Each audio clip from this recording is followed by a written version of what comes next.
Assalamualaikum warahmatullahi wabarakatuh. Salam sejahtera, Om Swastiastu, Namo Buddhaya, salam kebajikan. Saya Fitriani, Project Leader Proyek Perubahan Perumusan Kebijakan Berbasis Bukti melalui peningkatan tata kelola kebijakan publik di lingkungan Kementerian Hukum dan Hak Asasi Manusia. Proyek perubahan ini dilatar belakangi oleh kondisi di mana kegiatan dan hasil penelitian, kajian, atau analisis yang dipahami sebagai aktivitas penyediaan bukti masih belum cukup mengakomodasi kebutuhan unit teknis dalam mengartikulasikan bukti sebagai data dukung dalam pembentukan peraturan perundang-undangan. Proyek perubahan ini mengambil gagasan untuk menyusun proses bisnis kebijakan berbasis bukti melalui institusionalisasi perumusan kebijakan berbasis bukti atau evidence-based policy making, yaitu melalui pembentukan peraturan Menteri Hukum dan Hak Asasi Manusia tentang tata kelola kebijakan publik di lingkungan Kementerian Hukum dan Hak Asasi Manusia. Bismillahirrahmanirrahim. Assalamualaikum warahmatullahi wabarakatuh. Waalaikumsalam. Selamat siang, salam sejahtera bagi kita semua.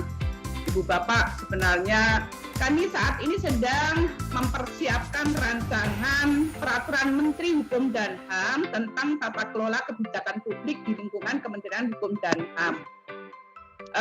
Ibu Bapak, ini sekaligus sebenarnya juga menjadi persyaratan pada saat nanti dari Bank Hukum dan HAM bertransformasi menjadi Badan Strategi Kebijakan. Mudah-mudahan apa yang Ibu Bapak nanti sarankan dalam forum group discussion ini menjadi sesuatu yang sangat berarti dalam penyusunan rancangan peraturan Menteri Hukum dan HAM tentang tata kelola kebijakan publik. Ditata, dikelola. Keren banget itu.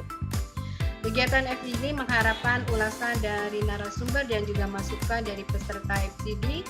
Semoga konsep rancangan peraturan Permenkumham tentang tata kelola kebijakan publik di lingkungan Kementerian Hukum dan HAM dapat segera diselesaikan dan disahkan. Maksud tujuan daripada FGD ini adalah memperoleh gambaran dan pemahaman tentang tata kelola, regulasi, dan kebijakan publik, serta mengetahui fungsi dan kedudukan kerja analisis kebijakan, dan yang hadir sebagai peserta adalah seluruh para pimti pratama di lingkungan Kementerian Hukum dan HAM, para kabak PPL di lingkungan Kementerian Hukum dan HAM pada unit eselon 1, dan juga kabak program dan anggaran.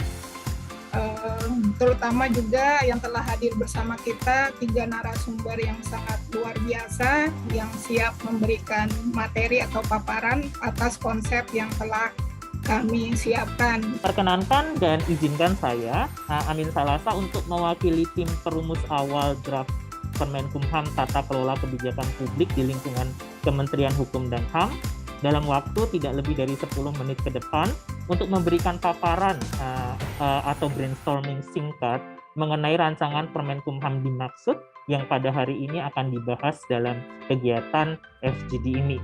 Sasarannya sendiri, Bapak dan Ibu, sasaran dari tata kelola kebijakan publik di lingkungan Kementerian Hukum dan HAM adalah agar seluruh pejabat di lingkungan Kementerian Hukum dan HAM memiliki persepsi, kemampuan, dan kecakapan dalam lagi-lagi memformulasikan, mengimplementasikan, mengevaluasi kinerja kebijakan, dan merevisi kebijakan publik.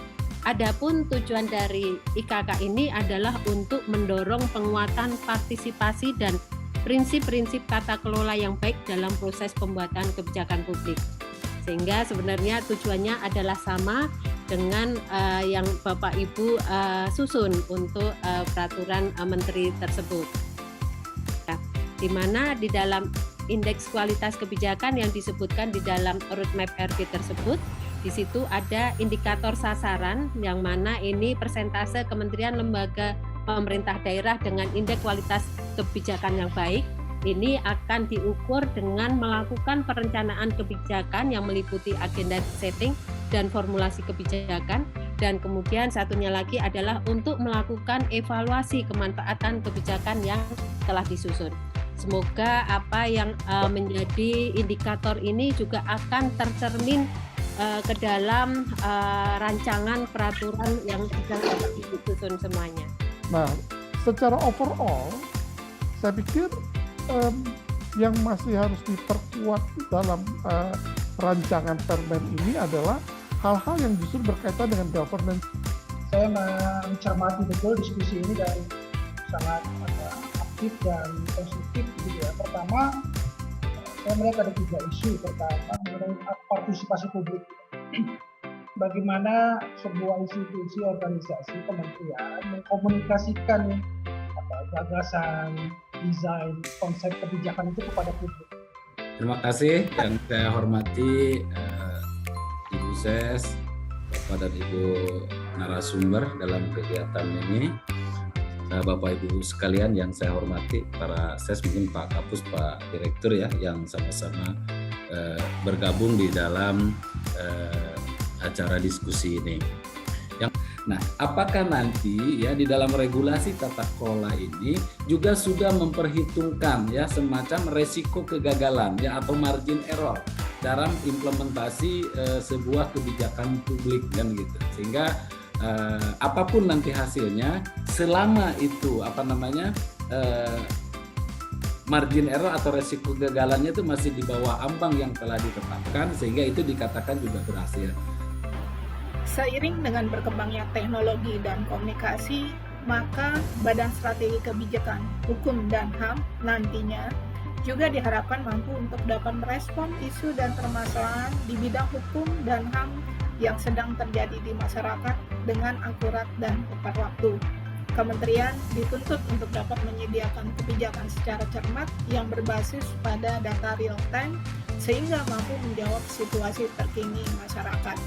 Peluang pemanfaatan revolusi data akan memberikan manfaat besar bagi Badan Strategi Kebijakan Hukum dan HAM dalam penyediaan informasi secara cepat dan tepat kepada perumus kebijakan untuk merancang, memformulasi, dan mengevaluasi kebijakan di lingkungan Kementerian Hukum dan Hak Asasi Manusia. Bagaimana kita memakai, kan data sekunder nggak harus dari luar, Pak. Data sekunder juga banyak yang bisa dari dalam. Itulah dibutuhkannya database yang bagus. Apakah di Kumham ada sebuah database ya yang online supaya Sekjen, Sekretariat Jenderal itu